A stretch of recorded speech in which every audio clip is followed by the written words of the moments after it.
হাদিকে যদি আপনারা মেইন সাবজেক্ট থেকে বাদ দেন, আপনারা কিন্তু মেইন সাবজেক্ট থাকবেন না। হাদিকে মেইন সাবজেক্টে রেখেই আপনাদের সকল সিদ্ধান্ত গ্রহণ করতে হবে। অবশ্যই আগামী 24 ঘন্টার মধ্যে তারা দ্রুত বিচারিক ট্রাইব্যুনাল গঠন এবং এটার ক্ষেত্রে তারা যে আন্তর্জাতিক গোয়েন্দা সংস্থা যেমন FBI এবং স্কটল্যান্ড ইয়ার্ডের মধ্যে যারা পেশাদারী গোয়েন্দা সংস্থা রয়েছে তাদের সহায়তা নিতে হবে এবং রাষ্ট্রকে আপনাদের সামনে এসে জানাতে হবে যে তারা এই সহায়তার ক্ষেত্রে কি পদক্ষেপ গ্রহণ করেছে। ওসমান হাদির রক্তের সাথে এক বিন্দু সামনে আমরা ইনকিলাব মঞ্চ আজকে এখন থেকে রাজপথে অবস্থান করবার ঘোষণা দিচ্ছি যে আমরা রাজপথ ছেড়ে যাচ্ছি।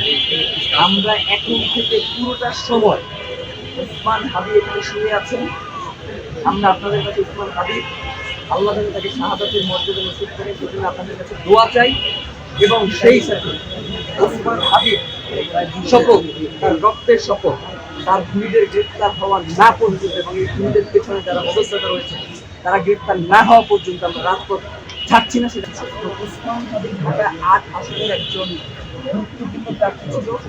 তিনি জুলাই পরবর্তী সময়ে বাংলাদেশের সব থেকে সাহসী এবং প্রবীণ একজন ভোটার ছিল, যিনি কখনো ভয় করে কখনো কথা বলেন এবং এই যে বর্তমান সরকার ব্যবস্থা স্থিতি রয়েছে এর পিছনে ওসমান হাদির অত্যন্ত গুরুত্বপূর্ণ ভূমিকা রয়েছে।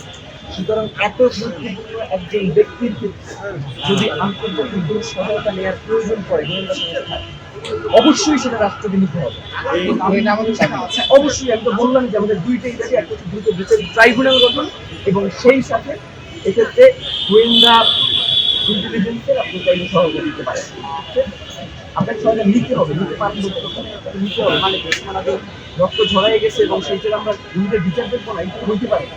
5 বছরের পরবর্তী বাংলাদেশে এই প্রশ্রয়টা কোনোভাবেই দেওয়া যাবে না। তাহলে আপনাদের শুধু লাঠি ঝরবে, ওসমান হাদিদের শুধু রক্তের ধারা বইতেই থাকবে, কিন্তু বাংলাদেশ স্বাধীনতা ক্রাইম ফ্রেমের ব্যাপারে যেহেতু সেটা আপনারা জানেন যে প্রধান উপদেষ্টা গতকালকে একটি নিরাপত্তা পরিষদের নিয়ে একটা বৈঠক করেছে এবং সেই বৈঠকে সে বলেছে এছাড়াও হাদি, মানে হচ্ছে হাদি এখন আর মেইন সাবজেক্ট নাই, মানে হাদিকে মেইন সাবজেক্ট দিয়ে বাদ দেওয়ার মতো চেষ্টা করা হয়েছে। হাদিকে যদি আপনারা মেইন সাবজেক্ট থেকে বাদ দেন, আপনারা কিন্তু মেইন সাবজেক্ট থাকবেন না।